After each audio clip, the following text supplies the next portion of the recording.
नमस्कार, मैं अशोक कुमार पांडे और स्वागत है आपका टीसीएच पर। कश्मीर का नाम आते ही आपको याद आएगा, हमेशा कहा जाएगा कश्मीरी पंडित।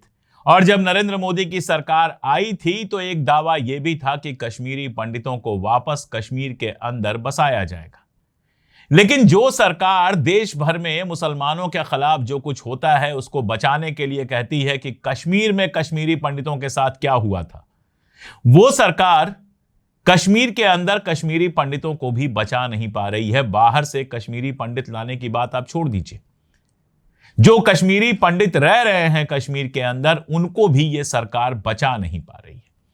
मुसलमानों के साथ तो जो हो रहा है उस पर बात होती ही है, करेंगे ही, आज भी इकबाल भाई उस पर विस्तार में बात करेंगे। लेकिन मेरा यह कहना है जहां जो अल्पसंख्यक है यह सरकार उसको बचा नहीं पा रही है।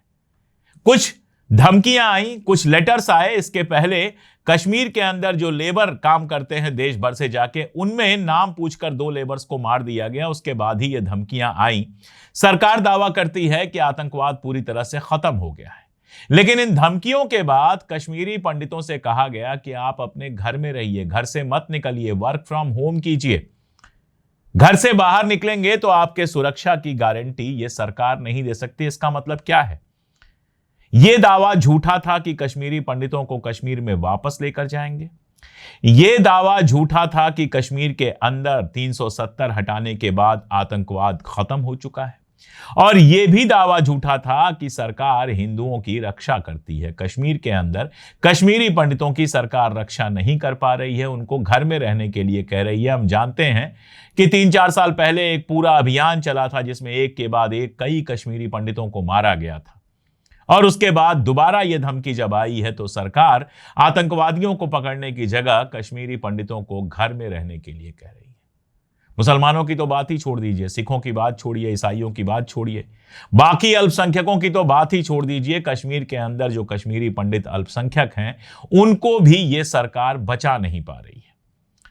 और यहां पर अगर कोई आकर यह कमेंट करना चाहता है या यह कमेंट करने जा रहा है कि जम्मू और कश्मीर में तो सरकार नेशनल कॉन्फ्रेंस की है, उमर अब्दुल्ला वहां पर मुख्यमंत्री हैं, तो मैं याद दिला दूं कि वहां पर पुलिस से लेकर, आर्मी से लेकर, सीआरपीएफ से लेकर, बीएसएफ से लेकर जो कुछ है, जितनी सिक्योरिटी है, एएफएसपीए लगा हुआ है वहां पर। और कश्मीर में सिक्योरिटी की सारी जिम्मेदारी सरकार की है। लेकिन एक ऐसी सरकार चुनी गई है जो कहती है कपड़ों से पहचान में आ जाते हैं। एक ऐसी सरकार चुनी गई है जिसका मुख्यमंत्री दावा करता है इतने हजार लोगों को भेज दिया गया और बांग्लादेश कहता है कि नहीं, सिर्फ 70-72 लोग आए हैं। एक ऐसी सरकार चुनी गई है जो सिर्फ नफरत के भरोसे सत्ता में आई है और सत्ता में बने रहना चाहती है। और यह सरकार न हिंदुओं के लिए मुफीद है न मुसलमानों के लिए मुफीद है। आप जानते हैं हमारे यहाँ इकबाल साहब लगातार एक शो करते हैं जिसमें खास तौर पर मुसलमानों से जुड़ी हुई समस्याएं उठाते हैं। इकबाल साहब अपना शो लेकर आ रहे हैं, देखते रहिए पूरा वीडियो।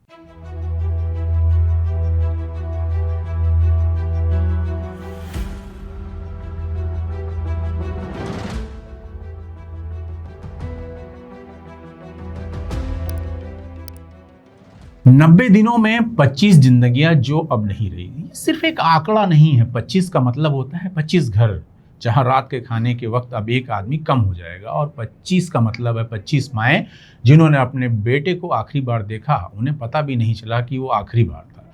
25 पिता, 25 भाई, 25 पति, और अब सिर्फ 90 दिन में ये लोग नहीं रहे। कैसे, आइए जानते।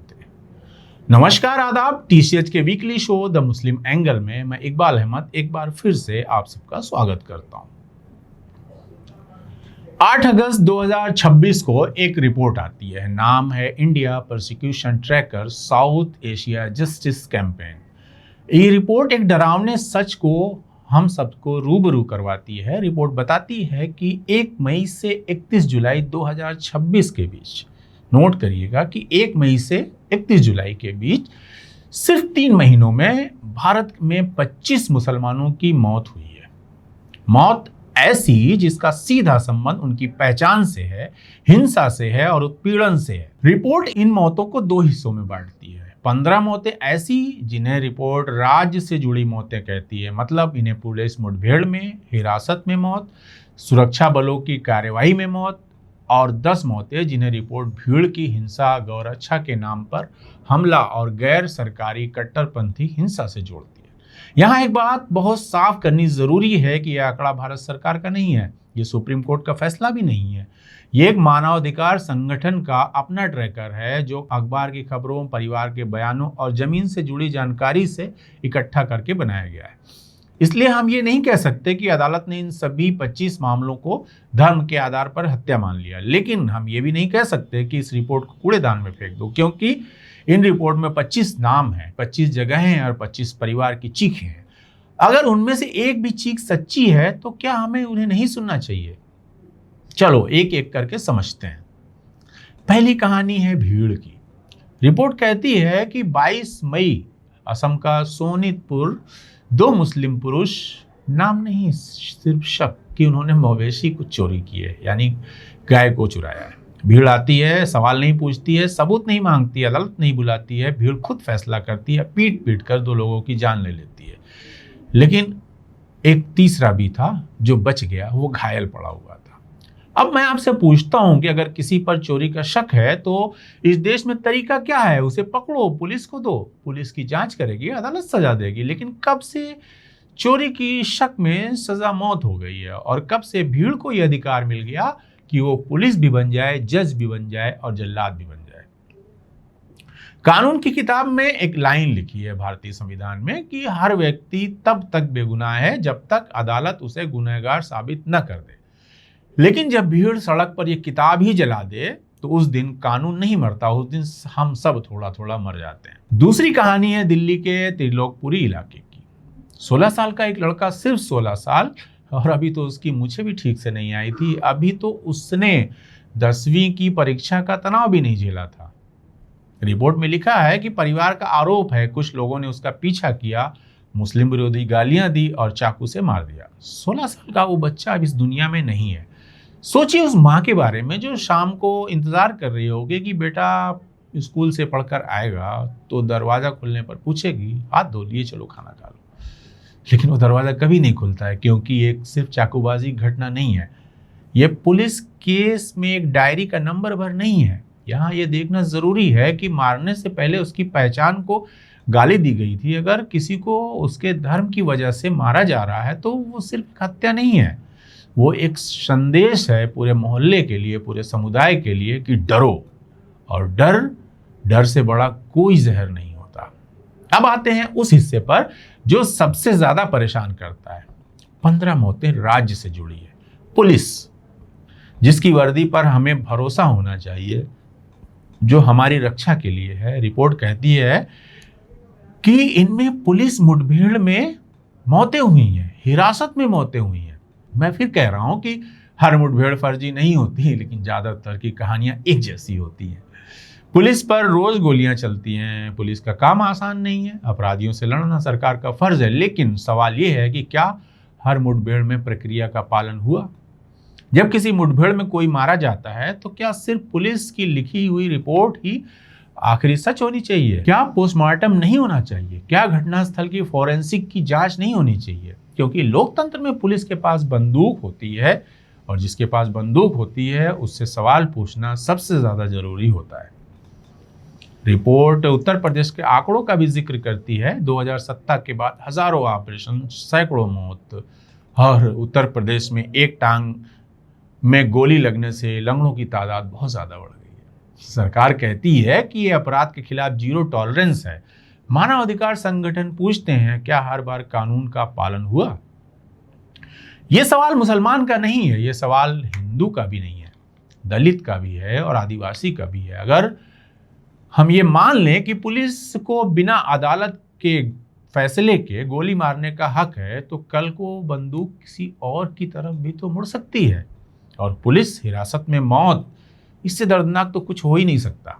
जब कोई व्यक्ति पुलिस या जेल की हिरासत में होता है तो उसकी जान की पूरी जिम्मेदारी राज्य की होती है। वो भाग नहीं सकता, वो लड़ नहीं सकता, वो पूरी तरह कानून के भरोसे होता है।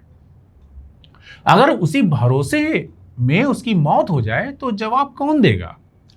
परिवार आरोप लगाते हैं कि मारा पीटा गया, इलाज नहीं मिला, टॉर्चर हुआ, 3rd डिग्री टॉर्चर हुआ। सच क्या है ये तो जांच ही बताएगी, लेकिन क्या हर हिरासत में मौत की स्वतंत्र, निष्पक्ष और कैमरे के सामने जांच नहीं होना चाहिए? रिपोर्ट एक और दिल दहलाने वाली बात बताती है। कश्मीर में एक आतंकी हमले के बाद 48 घंटे के भीतर 2500 से ज्यादा लोगों को हिरासत में ले लिया गया। आतंकवाद पर तो सख्त से सख्त कार्रवाई होनी चाहिए। जिसने निर्देशों का खून बहाया उसे बर्दाश्त नहीं किया जा सकता, बख्शा नहीं जा सकता। लेकिन 2500 लोग 48 घंटे में, क्या 48 घंटे में 2500 लोगों की स्वतंत्र जांच हो सकती है? आतंकवाद से लड़ने और पूरे इलाके को शक की निगाह से देखने में जमीन आसमान का फर्क है। अगर आप शक के आधार पर हजारों नौजवानों को उठा लेंगे तो आप आतंकवादी तो शायद एक दो को पकड़ोगे, लेकिन हजारों परिवारों के दिल में राज्य के खिलाफ गुस्सा और डर पैदा कर दोगे। और यही तो आतंकवादी चाहते हैं कि लोग और राज्य के बीच की खाई गहरी हो जाए। रिपोर्ट सिर्फ मौतों तक नहीं रुकती, वो आगे बताती है घरों का टूटना, असम और बंगाल में बंगाली बोलने वाले मुसलमानों को बांग्लादेशी कहकर निशाना बनाना, मतदाता सूची से नाम गायब कर देना। देखिए, भारत सरकार को पूरा हक है कि वो अवैध घुसपैठियों के खिलाफ कार्यवाही करे, हर देश करता है, ये राष्ट्रीय सुरक्षा का मामला है। लेकिन एक भारतीय मुसलमान जो यही पैदा हुआ, जिसकी 3 पीढ़ियां यही दफन है, अगर उसे सिर्फ उसकी भाषा, उसके कपड़ों और उसके नाम की वजह से विदेशी कहा जाए तो उसके दिल पर क्या बीतेगी? नागरिकता कागज से तय होनी चाहिए, नफरत से नहीं। और वोटर लिस्ट से नाम काटना सिर्फ एक लिस्ट से नाम काटना नहीं है, ये देश में आपका रिश्ता काटना है। यह आपके इस हक से वंचित होना है कि आप तय कर सकें कि आपका नेता कौन होगा। इसलिए प्रक्रिया पारदर्शी होनी चाहिए, सबको अपना पक्ष रखने का मौका मिलना चाहिए।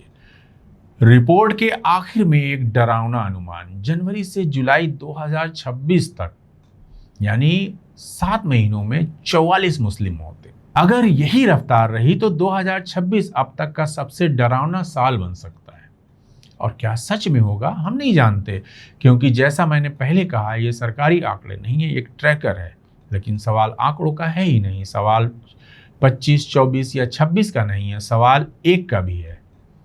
क्या भारत में एक भी नागरिक को सिर्फ इसलिए डर में जीना पड़े कि वो मुसलमान है? क्या एक भी नागरिक को इसलिए मारा जा रहा है वो किसी और धर्म का है? अगर जवाब हाँ है तो सिर्फ मुसलमानों की समस्या नहीं है, क्योंकि आज अगर एक समुदाय के लिए कानून कमजोर पड़ता है तो कल दूसरे के लिए भी पड़ेगा। आज अगर भीड़ एक धर्म के नाम पर हत्या को जायज ठहराती है तो कल वो दूसरे धर्म के नाम पर भी ठहराएगी, जाति के नाम पे भी ठहराएगी, भाषा के नाम पे भी ठहराएगी। इसलिए ये रिपोर्ट हिंदू मुसलमान की रिपोर्ट भर नहीं है, ये रिपोर्ट कानून के शासन की रिपोर्ट है, ये रिपोर्ट संविधान की रिपोर्ट है। हर मौत के पीछे एक परिवार है। किसी की मां अब भी दरवाजे की तरफ देख रही है, किसी का बच्चा अब भी पूछ रहा है कि अब्बू कब आएंगे। हमें तय करना होगा कि हम कैसा भारत चाहते हैं। ऐसा भारत जहां शक होने पर भीड़ मार दे, या ऐसा भारत जहां शक होने पर पुलिस जांच करे और अदालत इंसाफ करे? ऐसा भारत जहां हिरासत में मौत को सामान्य कह दिया जाए, या ऐसा भारत जहां हिरासत में एक भी मौत होने पर पूरा सिस्टम कटघरे में खड़ा हो जाए? 25 लाशें हमसे सवाल पूछ रही हैं और उसका जवाब आंकड़ों से बड़ा है। उनका सवाल है, क्या इस देश में जान की कीमत अब पहचान से तय होगी? अगर इस सवाल ने आपके दिल को थोड़ा बहुत भी छुआ है तो इसे सिर्फ एक वीडियो भर मत समझिए, इसे एक जिम्मेदारी समझिए, क्योंकि जिस दिन किसी नागरिक की जान की कीमत उसकी पहचान से तय होने लगेगी, उस दिन खतरा सिर्फ एक समुदाय के लिए नहीं रहेगा, खतरा उस पूरे विचार के लिए होगा जिसे हम भारत कहते हैं। जहां एक तरफ 3 महीने में 25 मुसलमानों की हत्या की खबर इंटरनेशनल न्यूज की सुर्खियां बनती है, वहीं पश्चिम बंगाल में 5000 के करीब बंगाली बोलने वाले मुसलमानों को बांग्लादेश की सीमा में ठेल देने की खबर भी जंगल राज की चेतावनी देती है। 4800 और 73 एक आंकड़े का खेल है, नंबर है। एक तरफ एक सरकार कहती है कि उसने 4800 लोगों को वापस भेज दिया है, दूसरी तरफ एक रिपोर्ट कहती है कि सामने वाले देश ने सिर्फ 73 लोगों को ही अपना माना है। तो बीच के 4727 लोग हैं जिनका कोई हिसाब नहीं है। तो वो कहाँ गए और वो कौन थे? जो भारतीय थे या बांग्लादेशी, वो अपनी मर्जी से आए थे या उन्हें धकेल दिया गया? और सबसे बड़ा सवाल है कि अगर उनमें से एक भी भारतीय था तो जिसे सिर्फ इसलिए बांग्लादेशी कह दिया गया क्योंकि वो बंगाली बोलता है और लुंगी पहनता है, तो आज की कहानी सिर्फ आंकड़ों की नहीं है, इंसानों की है। और भारत और बांग्लादेश के बीच 4100 किलोमीटर लंबी सीमा है, जो दुनिया की सबसे लंबी सीमाओं में से एक है। यह सीमा सिर्फ नक्शे पर एक लकीर भर नहीं है, खेतों के बीच से गुजरती है, ये नदियों के बीच से और आंगन के बीच से भी। इस सीमा का एक बड़ा हिस्सा पश्चिम बंगाल से लगता है और यहीं से सबसे पुराना सवाल उठता है अवैध प्रवास का। बरसों से ये मुद्दा है, चुनाव में नारा बनता है, टीवी पर बहस बनता है, लेकिन अगस्त 2026 में एक खबर ने इस बहस को बिल्कुल नया मोड़ दे दिया। खबर आई कि पश्चिम बंगाल सरकार ने लगभग 4800 लोगों को बांग्लादेश भेज दिया। किसने कहा? खुद राज्य के मुख्यमंत्री शुवेंदु अधिकारी ने। जून 26 में उन्होंने कहा, हमने होल्डिंग सेंटरों से, होल्डिंग सेंटर वो होते हैं जिन्हें अवैध बांग्लादेशी नागरिक समझकर के एक सेंटर में रखा जाता है, तो उन्होंने कहा कि हमने होल्डिंग सेंटरों से 4800 बांग्लादेशी घुसपैठियों को वापस भेज दिया है और अभी 836 लोग होल्डिंग सेंटर में हैं जिन्हें भेजने की तैयारी है। उन्होंने अपनी नीति को 3 शब्दों में बताया, डिटेक्ट, डिलीट, डिपोर्ट, यानी पहचानो, रिकॉर्ड्स हटाओ और देश से बाहर भेज दो। ये सिर्फ बंगाल के अखबारों में नहीं छपा, अल जजीरा तक ने इस पर रिपोर्ट किया है और सरकार का तर्क साफ था कि देश की सीमा सुरक्षित रखना हमारा फर्ज है। अगर कोई बिना कागज के, बिना इजाज़त के यहाँ रह रहा है तो उसे वापस भेजा जाना होगा। और इस तर्क को आप पूरी तरह से खारिज नहीं कर सकते। हर देश को अपनी सीमा की रक्षा करने का हक है। लेकिन यहीं से कहानी दूसरा मोड़ लेती है। कुछ हफ्तों बाद अगस्त में एक दूसरी खबर आती है और कहा जाता है कि बांग्लादेश ने कानूनी प्रक्रिया के तहत सिर्फ 73 लोगों को ही स्वीकार किया है। 300 से ज्यादा लोग अभी भी बंगाल के होल्डिंग सेंटर में बंद है। अब आप सोचिए, एक तरफ 4800 भेजने का दावा है, दूसरी तरफ 73 स्वीकार करने का, तो 4727 लोगों का अंतर है। तो ये लोग कहाँ गए? इसमें सोशल मीडिया और खबरों की दुनिया में हंगामा मच गया। लोगों ने कहना शुरू किया कि देखो, सरकार झूठ बोल रही है, 4800 में से 73 ही बांग्लादेशी निकले, बाकी के तो भारतीय ही थे। लेकिन रुकिए, यहाँ पर हम पत्रकारिता का सबसे ज़रूरी सबक याद रखते हैं कि क्या 4800 और 73 एक ही प्रक्रिया के 2 आंकड़े हैं? शायद नहीं। और यहीं पर सबसे बड़ा झूठ पैदा होता है आधे सच से। दरअसल आज तक कोई ऐसा आधिकारिक बांग्लादेशी सरकारी दस्तावेज सार्वजनिक नहीं हुआ है जिसमें लिखा हो कि भारत ने जो 4800 लोग भेजे थे उनमें से हमने सिर्फ 73 लोगों को अपना नागरिक माना। ये 73 का आंकड़ा एक रिपोर्ट में सामने आया। इसे हमें एक रिपोर्ट के आंकड़े के तौर पर देखना चाहिए, अंतिम सरकारी सच के तौर पर नहीं। तो सच क्या है? 4800 का सच या 73 का सच? हमें इसे समझने के लिए हमें 3 शब्द समझने होंगे जो इस पूरी कहानी की जान है। पहला शब्द है डिपोर्टेशन, यानी किसी विदेशी नागरिक को कानूनी प्रक्रिया के तहत प्रक्रिया पूरी होने के बाद उसे देश वापस भेजना, जिसमें मजिस्ट्रेट का आदेश होता है, दस्तावेज होते हैं, दोनों देश के अधिकारियों के बीच औपचारिक हैंडओवर होता है। अब दूसरा शब्द है रिपैट्रिएशन, यानी वापसी। आमतौर पर यह तब जब दूसरा देश मान ले कि हाँ, ये व्यक्ति हमारा ही नागरिक है। और तीसरा सबसे खतरनाक शब्द है पुश इन। ये कोई कानूनी शब्द नहीं है, ये आरोपों वाला शब्द है। इसका मतलब है किसी व्यक्ति या भीड़ को बिना पूरी औपचारिक प्रक्रिया के चुपचाप सीमा के दूसरी तरफ ढकेल देना। और मई 2026 में बांग्लादेश ने भारत पर इसी पुश इन का आरोप लगाया था। राइटर्स की रिपोर्ट कहती है कि भारत के विदेश मंत्रालय ने खुद 7 मई 2026 को कहा था कि हमने 2860 से ज्यादा संदिग्ध बांग्लादेशी नागरिकों की राष्ट्रीयता की पुष्टि के लिए बांग्लादेश से मदद मांगी।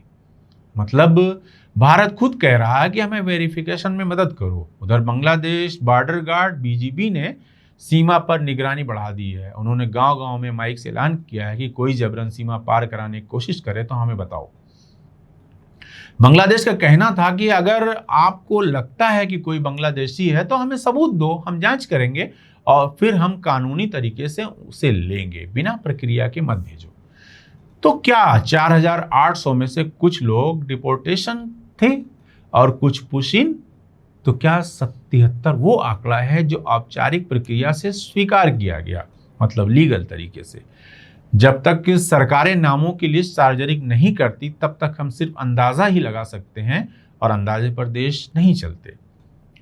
23 मई 2026 को पश्चिम बंगाल सरकार ने एक आदेश दिया कि राज्य के सभी 23 जिलों में होल्डिंग सेंटर बनाओ।